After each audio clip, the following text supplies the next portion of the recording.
Marshmallow Fanboy back with another review, this time of the Marvel Legends series figure Ironheart from the movie Black Panther Wakanda Forever.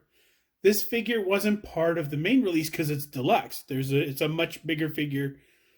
The judging just by the picture, it's a little bit wider, a little bit heavier, a little bit bigger of a price point, a lot wider than a regular figure. That's an Ironheart figure, and this is a Okoye. Of course, Okoye fits right in the middle. You can see the difference in the size. The Ironheart figure is much larger, but very cool armored figure from the movie. If you haven't seen it, spoiler alert: they come in main conflict because Riri creates a way to find vibranium, and the government uses it to go ahead and find vibranium, and that really irritates Namor, who sort of goes to battle. The problem I had with the movie, and again, spoiler alert, if you haven't watched this, man, go somewhere else, is that Namor wants Riri so that he can kill her. And the logic being that they can't create another device to sense vibranium or find vibranium. And the problem with that is that she probably didn't build it on her own. And if somebody saw the machinery, they probably watched her put it together and they know how to put that stuff together or know the theory behind it now. Or they have detailed plans. So more than Riri could build it, so killing her wouldn't really solve the problem. I thought a better way to handle that would have been like, you need to turn her over. Like, why? Because she needs to create a way that we can shield the vibranium from the device that she created.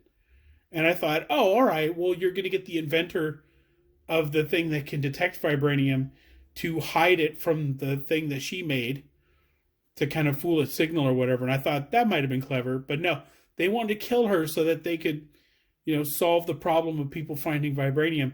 And in no scenario ever, even in a fantasy sci-fi movie, could I even fathom, especially when Riri said, well, I had a science project to find vibranium and I designed the device. She didn't even build it. Which means that somebody had to interpret her plans, which means they probably made photocopies that's in a national archive somewhere. And they built the shit out of that thing. It's probably not the only one. There's probably one on the other side of the ocean. There's probably one in each ocean looking for vibranium. It's just a weird solution. Hey, bring me the person who invented it and I'll kill them.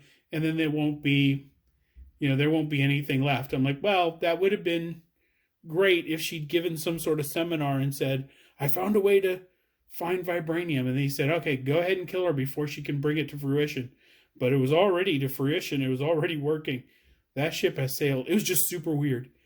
The whole time I was in the theater, I was like, why would that stop people from finding vibranium? It's just a weird plot. Okay. So that's it. So this is Ironheart on the side, pointing at you, pointing a phaser, and this is on the back, and she comes loaded with gear. Kind of a pulse thing that she wears on her wrist. She has firing effects. She has She has one extra pair of hands and one extra hand. She has the Ironheart helmet, and on the other side, it has the neutral action figure pose. So this is a pretty big figure. I am looking forward to seeing more Riri. I do enjoy her in the comic books quite a bit. So I am looking forward to more of her, but hopefully the plot of the next one will be a little bit more plausible. So that's very judgy of me. Anyway, let's bust her open and take a closer look. Okay, now that she's out of the package, let's take a closer look at Ironheart. Now, I put most of her gear on. I put a little blast effect with the smoke on the smoke is probably more appropriate on the boot thruster, since, you know, smoke wouldn't probably come out of her hand. But you could just take the smoke effect off. And the smoke effect is separate from the repulsor blast. So just take that off.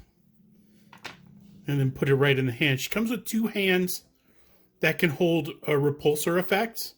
And both of her boots have plugins for the repulsor effects. The smoke effects themselves don't have any sort of plug or anything, but they're really nice to coil around, and they look really good when they're on her boots. She comes with these 2, I'm not sure what you would call them, bracers. I don't know if anything comes out of them. Maybe a port for the repulsors would have been cool on these. I'm not really sure what they do. They look more like, in the movie, I'm not sure what purpose they serve. I can't really remember these. But in order to get these on the arms, you have to take the hand off, and then you put it through, and then put the hand on the end. So it'll kind of look like that when you got the hand on. Whoop, hand off. And I have 3 hands here and 1 hand plugged in. In order to get this railgun on, I had to take one of the hands off. And I don't know if it's a railgun. It has this really cool hose that sort of plugs into the weapon and plugs into her rear thruster. And of course, I have the thrust effects in, and she's standing, and I probably shouldn't. But you can take that off. You can take the thrust parts out so that she's just standing normally. Plug them back in when you've got her in the air. And that's a really nice touch. Just a really, really nice touch. And of course, she has these plug-in thrusters on her back. They're real easy to plug in. They're really easy to take off. We just plug right in. Very cool. And I'm going to put a hand back on her just because looks a little weird without it. I'll put a fist in. Boom. There we go. I'll take the repulsor effect out. I also put on the alternate head, Riri's head, because I thought it looked better.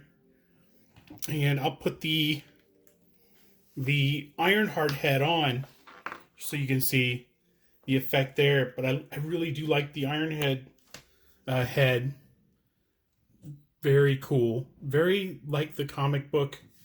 Love the chest with the little bit of wider part there on the logo. It's not a lot of texture. It's very clean, like an Iron Man figure.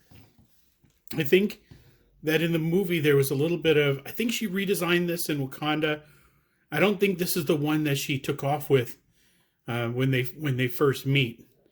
So it makes sense that the armor would be cleaner, but it could use a little bit of a wash or something to kind of bring out the details a little bit. So let's go over the articulation.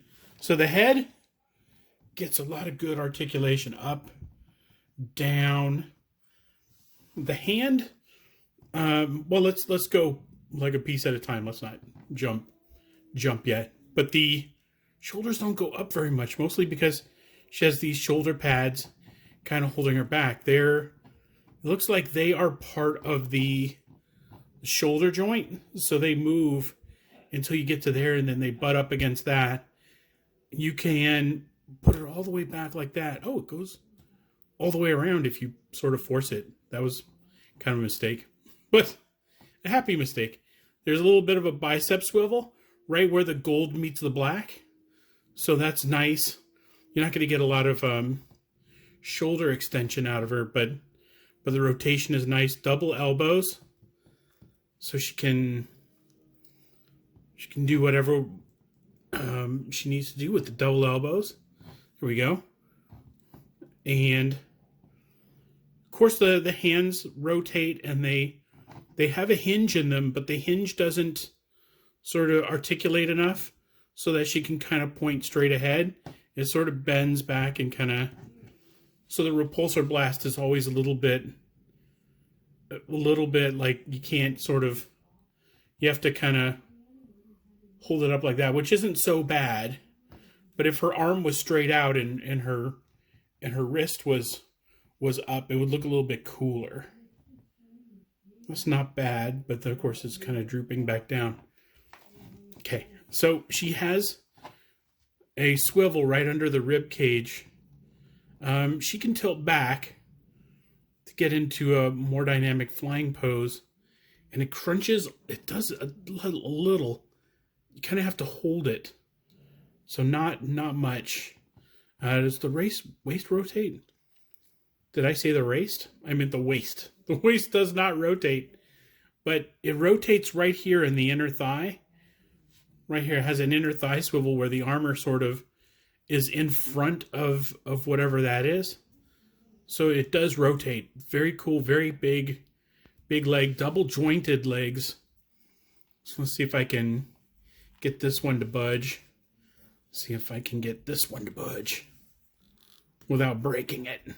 Or by breaking it. There we go. Double knees. Really good articulation there. See here. There's no rotation on the feet or anything, but they have these little hinges on the feet so that you can kind of point them up, point them down if you need to, and anything in between. It's great for posing, I'm guessing. I've only had her in 3 or 4 poses, so not a lot. Real expressive with the head hilt. The head tilts. I don't know why I'm saying like the Ted hilts. It's weird. It's early signs of a stroke or something. Okay. So that's that. So we covered, we covered the arm gauntlets, which you got to put on by taking off hands. And the sort of railgun thing. I don't remember that in the movie, but very cool. Plugs into one of the thrusters. Standard repulsor blasts.